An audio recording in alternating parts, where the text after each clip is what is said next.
Good morning, student. Today we will read further this lesson. Let's start. The jinn. Ramono started with the camel. जिन ने ऊंट से शिकायत की. Who said humph? जिसने केवल हम्फ कहा है. The camel's beautiful back suddenly grew a lump, which was the camel's hump. ऊंट की खूबसूरत पीठ में एकाएक एक उबार उठा है जिसे ऊंट का कुबड़ कहा जाता है. जैसे ऊंट के पीठ में उठा हुआ होता है ना, उसको कुबड़ बोला जाता है. The djinn assured the camel his hump would always be a help. जिन ने ऊंट को विश्वास दिलाया कि उसका कुबड़ हमेशा उसके लिए हेल्पफुल होगा. नोट ए हिंड्रेंस, कोई बाधा नहीं होगा. हिंड्रेंस का मतलब है कोई बाधा उत्पन्न नहीं करेगा. The djinn rolled himself up in his dust cloak. Djinn ने स्वयं को धूल के लबादे में ढक लिया. And took a walk across the desert, और मरुस्थल में पैदल घूमने लगा.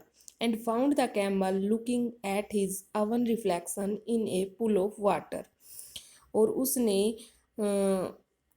ऊँट ने जल में अपनी एक पुल में, वाटर पुल का मतलब है एक तालाब में, अपनी परछाई देखते हुए ऐसा दिखाई दिया कि my friend said the djinn. मेरे मित्र जिन ने बोला, what is this I hear of you are doing no work. मैंने तुम्हारे काम न करने के बारे में यह क्या सुन रहा हूँ. The djinn sat down. Djinn sat down with his chin in his hand. Djinn अपनी ठोडी पर हाथ रख करके बैठ गया. While the camel looked at his own reflection in the pool of water. जबकि ऊंट पानी में अपनी परछाई को ही देखता रहा. You have given the 3 extra work ever since Monday morning. तुम्हें अपने आलस्य के कारण सोमवार मॉर्निंग से, यानी कि सोमवार की सुबह से लेकर अभी तक 3 काम तुमने छोड़ दिए हैं. All on account of your idleness, said the djinn. Djinn ने कहा कि said the djinn and he went on thinking with his chin in his hand.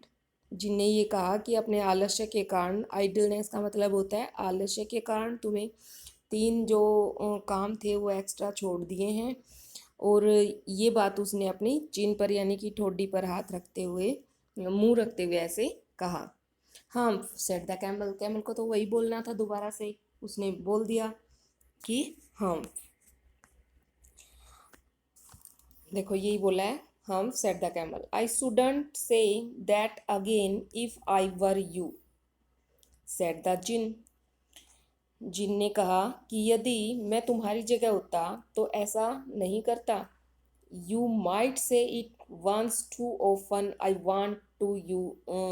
Want you to work. और तुम्हें कम से कम एक बार तो काम करना चाहिए. मैं चाहता हूँ कि तुम काम करो. And the camel sad. और ऊँट ने कहा, हम्फ. हम्फ अगेन, दोबारा से यही कहा, humph. But no sooner had he said it then he saw his back. परंतु जैसे ही उसने ऐसा कहा, उसने अपनी पीठ पर क्या देखा. कुछ आगे देखो, ये बताया हुआ है, that he was so proud of puffing up into a great big hump. जिस पर उसे अपने आप पर अभिमान था, उसे उठते हुए और ऊपर उठते हुए एक बड़ा कुबड़ उसने दिखाई दिया कि पीठ पर तो मेरे एक बड़ा और भी कुबड़ उठता जा रहा है. उसको ऐसा लगा, ऐसा दिखाई उसने दिया. Do you see that, said the djinn. क्या तुम इसे देखते हो. That's your very own humph. यह तुम्हारा वही कुबड़ है. That you have brought upon your very own self by not working. जिसे तुमने अपने आप अपने ऊपर बनाया है काम न करके. यानी कि अगर काम नहीं करोगे तो ये कुबड़ और बढ़ता जाएगा. ऐसा कहने का मतलब है जिन का. टुडे इज थर्सडे, आज वीरवार है। And you have done no work since Monday, और तुमने मंडे से कोई काम नहीं किया। व्हेन द वर्क बिगन, जब से काम शुरू हुआ है। Now you are going to work, अब तुम काम करने जा रहे हो। How can I, said the camel, camel ने कहा कि how can I, said the camel with his hump on my back, कि मैं अपनी पीठ पर जो ये कुबड़ हुआ है, हम्प हुआ है, उसके साथ क्या कर सकता हूँ, कोई काम नहीं कर सकता इसके साथ। तो दैट हैज़ ए पर्पज, इसका भी एक उद्देश्य है। सेड द जिन, जिन ने कहा। All because you missed those 3 days, क्योंकि तुमने 3 दिन गवा दिए हैं, मिस कर दिए हैं 3 दिन, जो काम नहीं आपने किया है।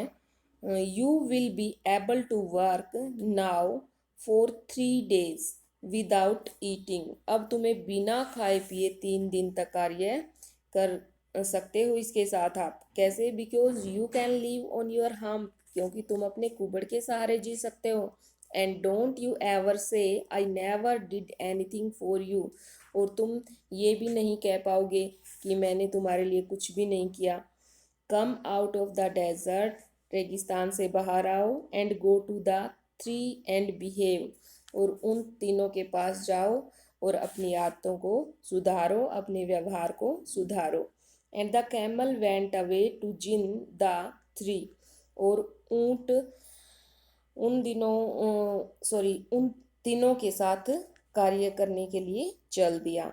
एंड फ्रॉम दैट डे, और उसी दिन से the camel always wears a hump, ऊंट हमेशा एक कुबड़ धारण किए रहता है, यानी कि कुबड़ उसके साथ ही हमेशा की। We call it hump now not to hurt his feeling, और इसे अब हम कहते हैं तो उसकी भावनाओं को ठेस नहीं पहुंचेगी, उसको फील हर्ट नहीं होगा। But he has never yet caught up with the 3 days that he missed at the beginning of the world, परंतु वह उन तीनों दिनों के काम की कमी को अभी तक पूरा नहीं कर सका है जो उसने संसार के शुरुआत में खराब किए थे, यानी कि गवा दिए थे, पास कर लिए थे वैसे ही आलस्य में। And he has never yet learn how to behave, और उसने कभी अच्छा व्यवहार करना भी नहीं सीखा है।